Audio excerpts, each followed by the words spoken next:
Good morning. Good morning. When Karen asked me if I would preach this Sunday, I of course said yes, I'd be happy to. And so I went online and I looked at the Methodist lectionary to see the readings for this Sunday, and I began reading them and studying them. And the two that really struck me, there were four readings. There were two that really struck me: Psalm 119, 1 through 9, and 1 Corinthians 3, 1 through 9. Now, as Pamela just read in Psalms 119, we're told we need to pay attention to God's laws, His precepts, and to follow them for a righteous life. And that if young people do that, then they will stay on the righteous path. So I started thinking, well, where do we get that?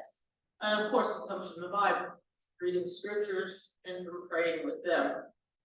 And then when I was reading Paul's letter to the Corinthians, I had to laugh, really, because of what's going on here. We've got a cult of personality within this church, and they're arguing over really who's the best preacher. And I'm going to follow this one, you follow that one. I couldn't help but think that's going on in a lot of our churches today, where we're stuck on one path and not open to another. And so Paul very wisely tells them, listen, we're all in this together. Somebody's going to plant the seed, somebody's going to water it, we're going to nurture and then get out of the way so God can grow this love of faith and love of Him in us.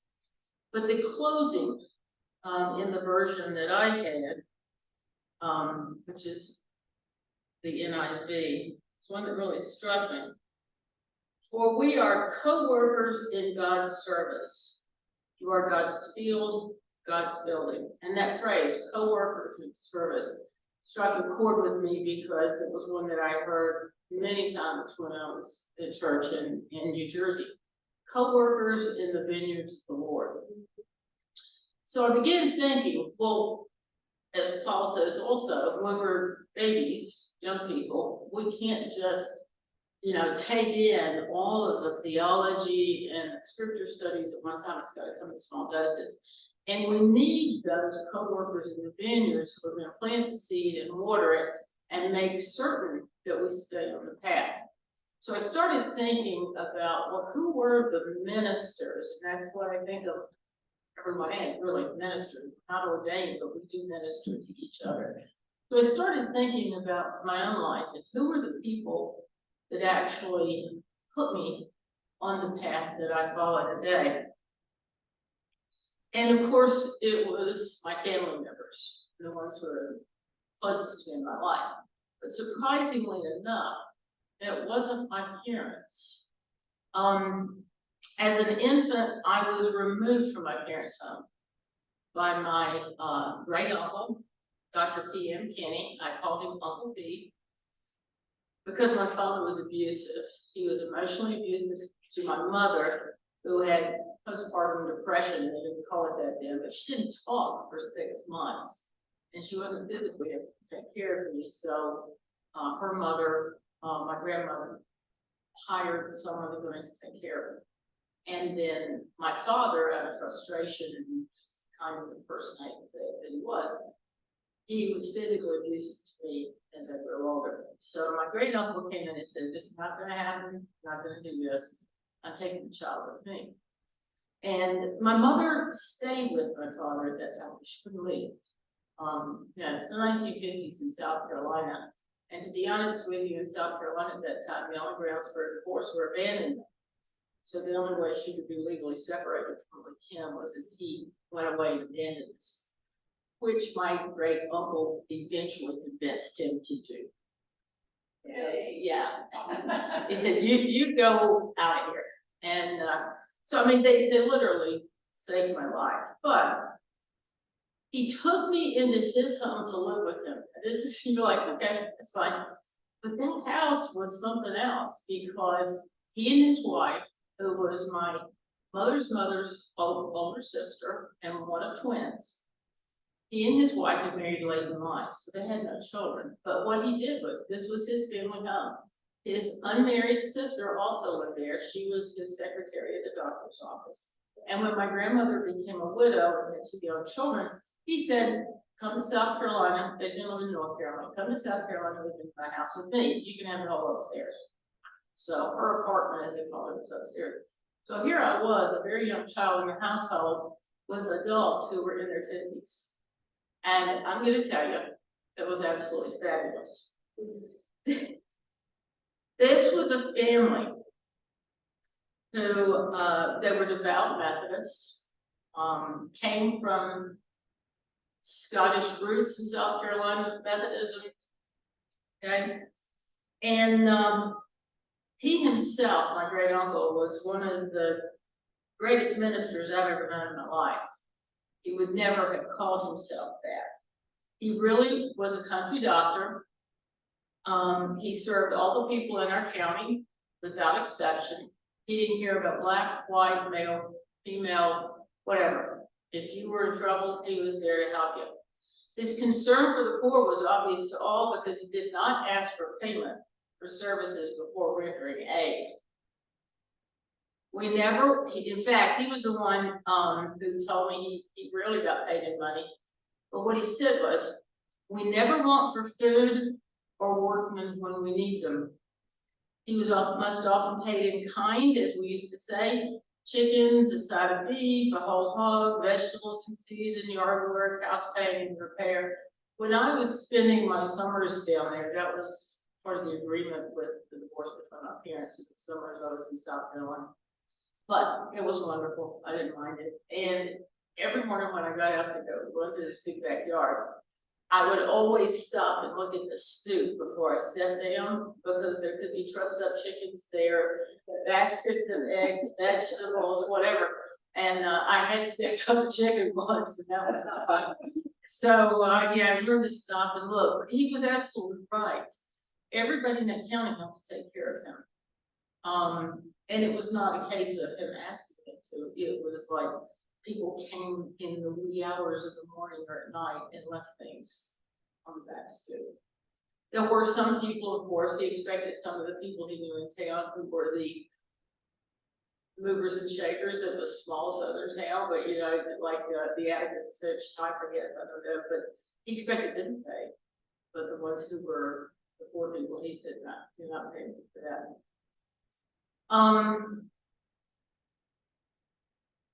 He was also paid in love and respect, which was evidenced by the number of children that were named after him in the county.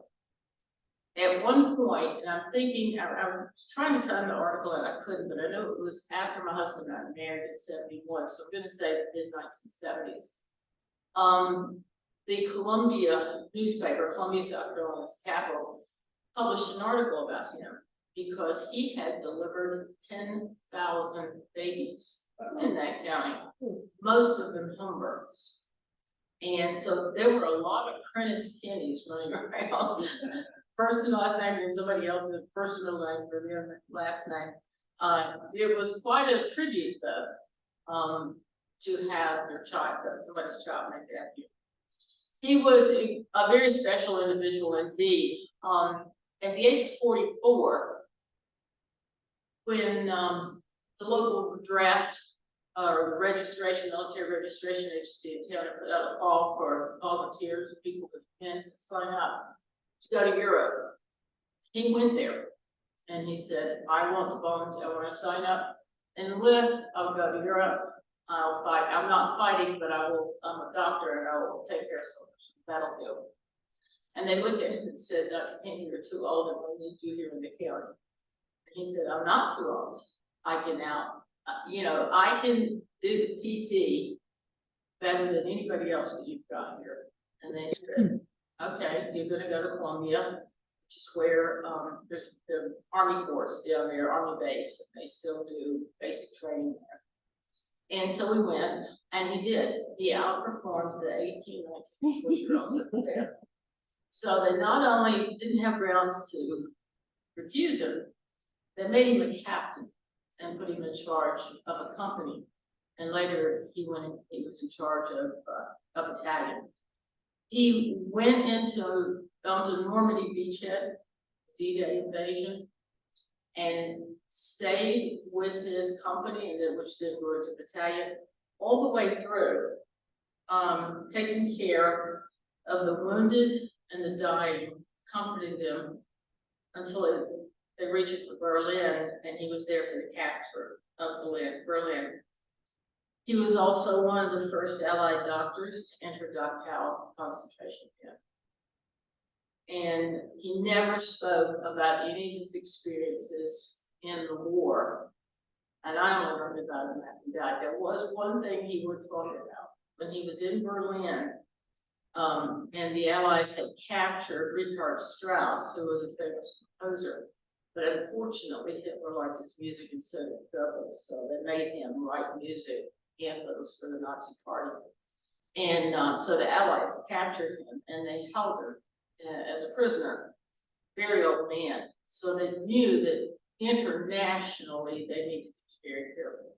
So the Russian, the English, and the Americans, a medical unit was assigned to take care of him, and they rotated every 4 months. And my great uncle was in charge of the American group of doctors that took care of Richard Strauss.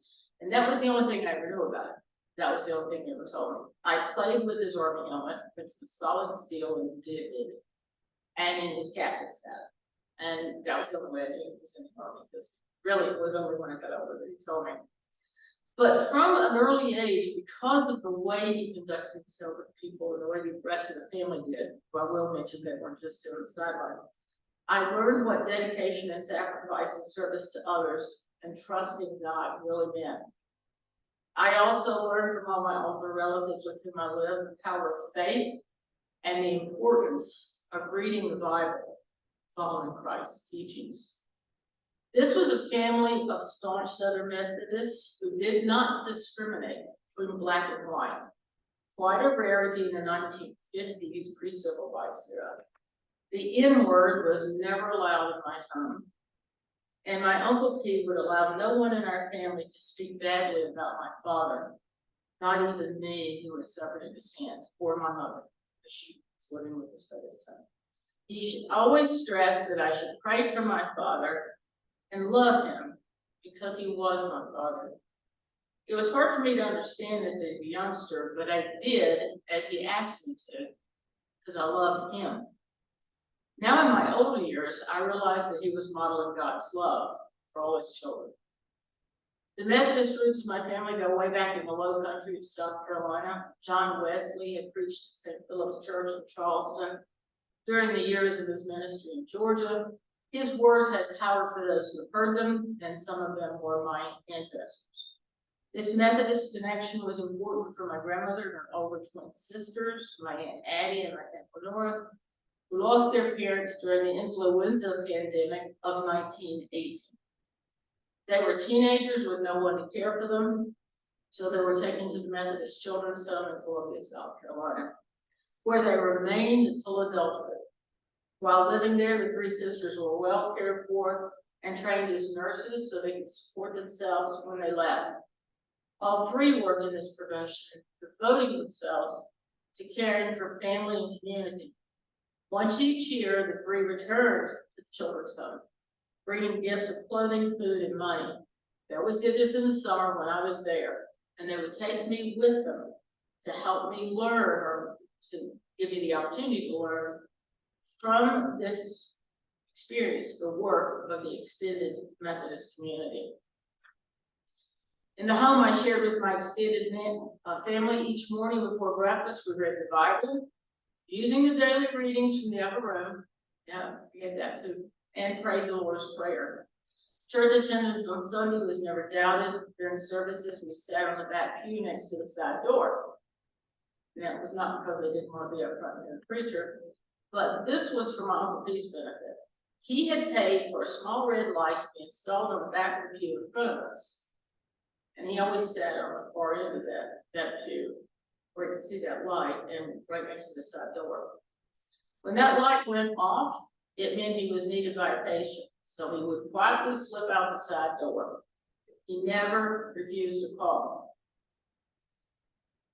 My Aunt Addie, Aunt Lenore, Aunt Amy, and Gradiana served the church as lay women to clean the sanctuary, decorated it with flowers every Sunday, for every Sunday service. One taught young people in grades 1 through 5 each Sunday morning, and one took care of the infants and toddlers while the parents attended the services of the sanctuary. They were powerful, quiet ministers.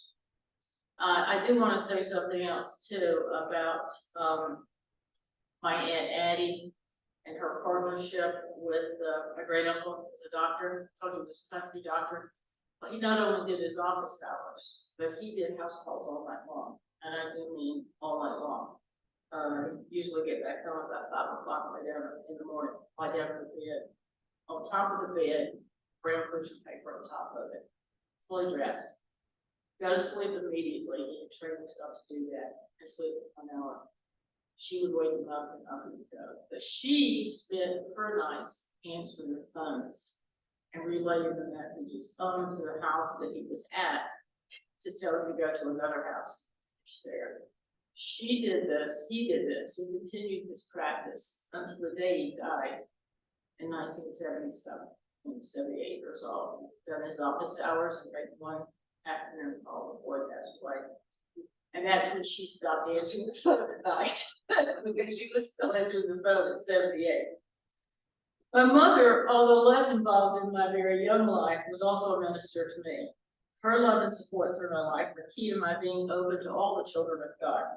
She had an unusual ecumenical upbringing.